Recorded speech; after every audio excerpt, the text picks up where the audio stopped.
സങ്കീർത്തനങ്ങൾ 60-ാം അധ്യായം. തോൽപ്പിക്കപ്പെട്ട ജനതയുടെ വിലാപം. ദൈവമേ, അങ്ങ് ഞങ്ങളെ പരിത്യജിച്ചു, ഞങ്ങളുടെ പ്രതിരോധ നിരകൾ തകർത്തു. അവിടുന്ന് കുപിതനായിരുന്നു, ഞങ്ങളെ കടാക്ഷിക്കണമേ. അവിടുന്ന് ഭൂമിയെ വിറപ്പിച്ചു, അവിടുന്ന് അതിനെ പിളർന്നു. അതിൻ്റെ വിള്ളലുകൾ നികത്തണമേ, അത് ഇടിഞ്ഞു വീഴാറായിരിക്കുന്നു. അങ്ങ് സ്വന്തം ജനത്തെ കഠിനയാതനയ്ക്ക് ഇരയാക്കി. അവിടുന്ന് ഞങ്ങളെ വിഭ്രാന്തിയുടെ വീഞ്ഞ് കുടിപ്പിച്ചു. വില്ലിൽ നിന്ന് ഓടിയകലാൻ തൻ്റെ ഭക്തർക്ക് അടയാളമായി അവിടുന്ന് ഒരു കൊടി ഉയർത്തി. ഞങ്ങളുടെ പ്രാർത്ഥന കേട്ട് അങ്ങയുടെ വലത്ത് കൈയാൽ ഞങ്ങളെ രക്ഷിക്കണമേ. അങ്ങയുടെ പ്രിയജനം മോചിതരാകട്ടെ. ദൈവം തൻ്റെ വിശുദ്ധ മന്ദിരത്തിൽ നിന്ന് അരുളി ചെയ്തു, ആനന്ദപൂർവം ഞാൻ ശെക്കെമിനെ വിഭജിക്കുകയും സുക്കോത്ത് താഴ്വര അളന്നു തിരിക്കുകയും ചെയ്യും. ഗിലെയാദ് എൻ്റേതാണ്, മനാസയും എൻ്റേത് തന്നെ. എഫ്രായിം എൻ്റെ പടത്തൊപ്പിയും യൂദ എൻ്റെ ചെങ്കോലുമാണ്. മോവാബ് എൻ്റെ ക്ഷാളനപാത്രം. ഏദോമിൽ ഞാൻ എൻ്റെ പാദുകം അഴിച്ചുവെക്കും. ഫിലിസ്തീയുടെ മേൽ ഞാൻ വിജയഘോഷം മുഴക്കും. സുരക്ഷിത നഗരത്തിലേക്ക് ആരെന്നെ നയിക്കും? ഏദോമിലേക്ക് ആര് എന്നെ കൊണ്ടുപോകും? ദൈവമേ, അങ്ങ് ഞങ്ങളെ പരിത്യജിച്ചില്ലേ? അങ്ങ് ഞങ്ങളുടെ സൈന്യത്തോടൊപ്പം ഇല്ലല്ലോ. ശത്രുവിനെതിരെ ഞങ്ങളെ സഹായിക്കണമേ. മനുഷ്യൻ്റെ സഹായം വ്യർത്ഥമാണ്. ദൈവത്തോടൊത്ത് ഞങ്ങൾ ധീരമായി പൊരുതും. അവിടുന്നാണ് ഞങ്ങളുടെ ശത്രുക്കളെ ചവിട്ടി മെതിക്കുന്നത്. 61-ാം അധ്യായം. ദൈവം സുശക്ത ഗോപുരം. ദൈവമേ, എൻ്റെ നിലവിളി കേൾക്കണമേ, എൻ്റെ പ്രാർത്ഥന ചെവിക്കൊള്ളണമേ. ഹൃദയം തകർന്ന ഞാൻ ഭൂമിയുടെ അതിർത്തിയിൽ നിന്ന് അവിടുത്തോട് വിളിച്ചപേക്ഷിക്കുന്നു. എനിക്ക് അപ്രാപ്യമായ പാറയിൽ എന്നെ കയറ്റി നിർത്തണമേ. അങ്ങാണ് എൻ്റെ രക്ഷാകേന്ദ്രം, ശത്രുക്കൾക്കെതിരെയുള്ള സുശക്ത ഗോപുരം. ഞാൻ അങ്ങയുടെ കൂടാരത്തിൽ എന്നേക്കും വസിക്കട്ടെ. അങ്ങയുടെ ചിറകിൻ കീഴിൽ ഞാൻ സുരക്ഷിതനായിരിക്കട്ടെ. ദൈവമേ, അങ്ങ് എൻ്റെ നേർച്ചകൾ സ്വീകരിച്ചു. അങ്ങയുടെ നാമത്തെ ഭയപ്പെടുന്നവർക്കുള്ള അവകാശം എനിക്ക് നൽകി. രാജാവിന് ദീർഘായുസ് നൽകണമേ. അവൻ്റെ സംവത്സരങ്ങൾ തലമുറകളോളം നിലനിൽക്കട്ടെ. ദൈവസന്നിധിയിൽ അവൻ എന്നേക്കും സിംഹാസനസ്ഥനായിരിക്കട്ടെ. അവിടുത്തെ കാരുണ്യവും വിശ്വസ്തതയും അവനെ കാത്തു സൂക്ഷിക്കട്ടെ. അപ്പോൾ ഞാൻ അവിടുത്തെ നാമത്തെ എന്നേക്കും പാടി പുകഴ്ത്തും. അങ്ങനെ ഞാൻ എൻ്റെ നേർച്ച ദിനം തോറും നിറവേറ്റും. 62-ാം അധ്യായം. ആശ്വാസം ദൈവത്തിൽ മാത്രം. ദൈവത്തിൽ മാത്രമാണ് എനിക്ക് ആശ്വാസം. അവിടുന്നാണ് എനിക്ക് രക്ഷ നൽകുന്നത്. അവിടുന്ന് മാത്രമാണ് എൻ്റെ അഭയശിലയും കോട്ടയും. ഞാൻ കുലുങ്ങി വീഴുകയില്ല. ചരിഞ്ഞ മതിലും ആടുന്ന വേലയും പോലുള്ള ഒരുവനെ തകർക്കാൻ നിങ്ങൾ എത്ര നാൾ ഒരുമ്പെടും? അവൻ്റെ ഔന്നത്യത്തിൽ നിന്ന് അവനെ തള്ളിയിടാൻ മാത്രമാണ് അവർ ആലോചിക്കുന്നത്. അവർ വ്യാജത്തിൽ ആനന്ദിക്കുന്നു, അധരങ്ങൾ കൊണ്ട് അനുഗ്രഹിക്കുന്നു, ഹൃദയം കൊണ്ട് ശപിക്കുന്നു. ദൈവത്തിൽ മാത്രമാണ് എനിക്ക് ആശ്വാസം. അവിടുന്നാണ് എനിക്ക് പ്രത്യാശ നൽകുന്നത്. അവിടുന്ന് മാത്രമാണ് എൻ്റെ അഭയശിലയും കോട്ടയും. എനിക്ക് കുലുക്കം തട്ടുകയില്ല. എൻ്റെ മോചനവും മഹിമയും ദൈവത്തിലാണ്. എൻ്റെ രക്ഷാശിലയും അഭയവും ദൈവമാണ്. ജനമേ, എന്നും ദൈവത്തിൽ ശരണം വയ്ക്കുവിൻ. അവിടുത്തെ മുൻപിൽ നിങ്ങളുടെ ഹൃദയം തുറക്കുവിൻ. അവിടുന്നാണ് നമ്മുടെ സങ്കേതം. മർത്യൻ ഒരു നിശ്വാസം മാത്രം. വലിയവനും ചെറിയവനും ഒന്നുപോലെ മിഥ്യയാണ്. തുലാസിൻ്റെ തട്ടിൽ അവർ പൊങ്ങിപ്പോകും. അവർ മുഴുവൻ ചേർന്നാലും ശ്വാസത്തേക്കാൾ ലഘുവാണ്. ചൂഷണത്തിൽ ആശ്രയിക്കരുത്. കവർച്ചയിൽ വ്യർത്ഥമായി ആശ വയ്ക്കരുത്. സമ്പത്ത് വർദ്ധിച്ചാൽ അതിൽ മനസ്സ് വയ്ക്കരുത്.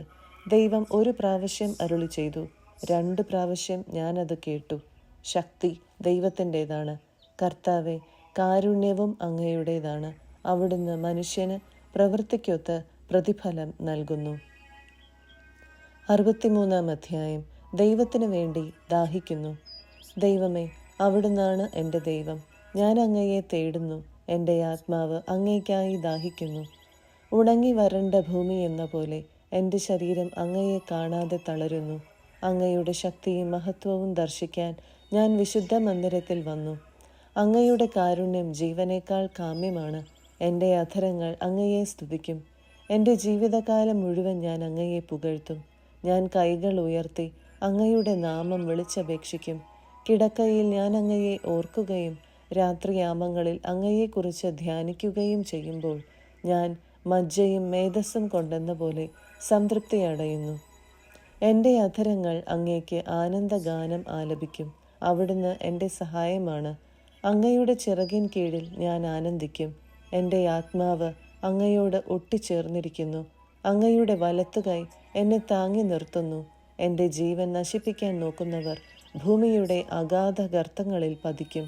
അവർ വാളിന് ഇരയാകും. അവർ കുറുനരികൾക്ക് ഭക്ഷണമാകും. എന്നാൽ രാജാവ് ദൈവത്തിൽ സന്തോഷിക്കും. അവിടുത്തെ നാമത്തിൽ സത്യം ചെയ്യുന്നവർ അഭിമാനം കൊള്ളും. നുണയരുടെ വാ അടഞ്ഞു പോകും. 64-ാം അധ്യായം. കുടിലബുദ്ധിയെ തകർക്കണമേ. ദൈവമേ, എൻ്റെ ആവലാതി കേൾക്കണമേ. ശത്രുഭയത്തിൽ നിന്ന് എൻ്റെ ജീവനെ രക്ഷിക്കണമേ. ദുഷ്ടരുടെ ഗൂഢാലോചനകളിൽ നിന്നും ദുഷ്കർമ്മികളുടെ കുടില തന്ത്രങ്ങളിൽ നിന്നും എന്നെ മറയ്ക്കണമേ. അവർ തങ്ങളുടെ നാവുകൾ വാളുപോലെ മൂർച്ചയുള്ളതാക്കുന്നു. അവർ പരുഷവാക്കുകൾ അസ്ത്രം പോലെ തൊടുക്കുന്നു. അവർ നിർദോഷരെ ഒളിഞ്ഞിരുന്ന് എയ്യുന്നു. പെട്ടെന്ന് കൂസലെണ്ണയെ എയ്യുന്നു. അവർ തങ്ങളുടെ ദുഷ്ടലക്ഷ്യത്തിൽ ഉറച്ചു നിൽക്കുന്നു. എവിടെ കെണി വെക്കണമെന്ന് അവരാലോചിക്കുന്നു. അവർ വിചാരിക്കുന്നു, ആര് നമ്മെ കാണും? നമ്മുടെ കുറ്റകൃത്യങ്ങൾ ആര് കണ്ടുപിടിക്കും? കൗശലപൂർവമാണ് നാം കെണിയൊരുക്കിയത്. മനുഷ്യന്റെ അന്തരംഗവും ഹൃദയവും എത്ര അഗാധം! എന്നാൽ ദൈവം അവരുടെ മേൽ അസ്ത്രമയക്കും. നിനച്ചിരിക്കാതെ അവർ മുറിവേൽക്കും. അവരുടെ നാവു നിമിത്തം അവിടുന്ന് അവർക്ക് വിനാശം വരുത്തും. കാണുന്നവരെല്ലാം അവരെ പരിഹസിച്ച് തല കുലുക്കും. അപ്പോൾ സകലരും ഭയപ്പെടും. അവർ ദൈവത്തിൻ്റെ പ്രവൃത്തിയെ പ്രഘോഷിക്കും. അവിടുത്തെ ചെയ്തികളെക്കുറിച്ച് ധ്യാനിക്കും. നീതിമാൻ കർത്താവിൽ സന്തോഷിക്കട്ടെ. അവൻ കർത്താവിൽ അഭയം തേടട്ടെ. പരമാർത്ഥ ഹൃദയർ അഭിമാനം കൊള്ളട്ടെ. 65-ാം അധ്യായം. സമൃദ്ധി ചൊരിയുന്ന ദൈവം. ദൈവമേ, സിയോനിൽ വസിക്കുന്ന അങ്ങ് സ്തുത്യർഹനാണ്. അങ്ങേക്കുള്ള നേർച്ചകൾ ഞങ്ങൾ നിറവേറ്റും. പ്രാർത്ഥന ശ്രവിക്കുന്നവനെ, മർത്യരെല്ലാം പാപഭാരവുമായി അങ്ങയുടെ സന്നദ്ധിയിൽ വരുന്നു. അകൃത്യങ്ങൾക്ക് അടിമപ്പെടുമ്പോൾ അങ്ങ് ഞങ്ങളെ മോചിപ്പിക്കുന്നു. അങ്ങയുടെ അങ്കണത്തിൽ വസിക്കാൻ അങ്ങു തന്നെ തിരഞ്ഞെടുത്ത് കൊണ്ടുവരുന്നവൻ ഭാഗ്യവാൻ. ഞങ്ങൾ അങ്ങയുടെ ആലയത്തിലെ വിശുദ്ധ മന്ദിരത്തിലെ നന്മ കൊണ്ട് സംതൃപ്തരാകും.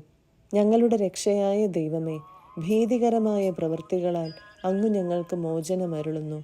ഭൂമി മുഴുവൻ്റെയും വിദൂര സമുദ്രങ്ങളുടെയും പ്രത്യാശ അവിടുന്നാണ്. അവിടുന്ന് ശക്തി കൊണ്ട് അരമുറുക്കി പർവ്വതങ്ങളെ ഉറപ്പിക്കുന്നു. അവിടുന്ന് സമുദ്രങ്ങളുടെ മുഴക്കവും തിരമാലകളുടെ അലർച്ചയും ജനതകളുടെ കലഹവും ശമിപ്പിക്കുന്നു. ഭൂമിയുടെ വിദൂരമായ അതിരുകളിൽ വസിക്കുന്നവരും അങ്ങയുടെ അത്ഭുത പ്രവർത്തികൾ കണ്ട് ഭയപ്പെടുന്നു. ഉദയത്തിൻ്റെയും അസ്തമയത്തിൻ്റെയും ദിക്കുകൾ ആനന്ദം കൊണ്ട് ആർത്തുവിളിക്കാൻ അങ്ങ് ഇടയാക്കുന്നു. അവിടുന്ന് ഭൂമിയെ സന്ദർശിച്ച് അതിനെ നനയ്ക്കുന്നു. അങ്ങ് അതിനെ അത്യധികം ഫലപുഷ്ടമാക്കുന്നു. ദൈവത്തിൻ്റെ നദി നിറഞ്ഞൊഴുകുന്നു. അവിടുന്ന് ഭൂമിയെ ഒരുക്കി അവർക്ക് ധാന്യം നൽകുന്നു. അവിടുന്ന് അതിൻ്റെ ഉഴവുചാലുകളെ സമൃദ്ധമായി നനയ്ക്കുന്നു. കട്ടയുടച്ച് നിരത്തുകയും മഴ വർഷിച്ച് അതിനെ കുതിർക്കുകയും ചെയ്യുന്നു. അവിടുന്ന് അതിൻ്റെ മുളകളെ അനുഗ്രഹിക്കുന്നു. സംവത്സരത്തെ അവിടുന്ന് സമൃദ്ധി കൊണ്ട് മകുടം ചാർത്തുന്നു. അങ്ങയുടെ രഥത്തിൻ്റെ ചാലുകൾ പുഷ്ടി പൊഴിക്കുന്നു. മരുപ്രദേശത്തെ പുൽപ്പുറങ്ങൾ സമൃദ്ധി ചൊരിയുന്നു. കുന്നുകൾ സന്തോഷമണിയുന്നു. മേച്ചിൽപ്പുറങ്ങൾ ആട്ടിൻകൂട്ടങ്ങളെ കൊണ്ട് ആവൃതമാകുന്നു. താഴ്വരകൾ ധാന്യം കൊണ്ട് മൂടിയിരിക്കുന്നു. സന്തോഷം കൊണ്ട് അവ ആർത്തുപാടുന്നു.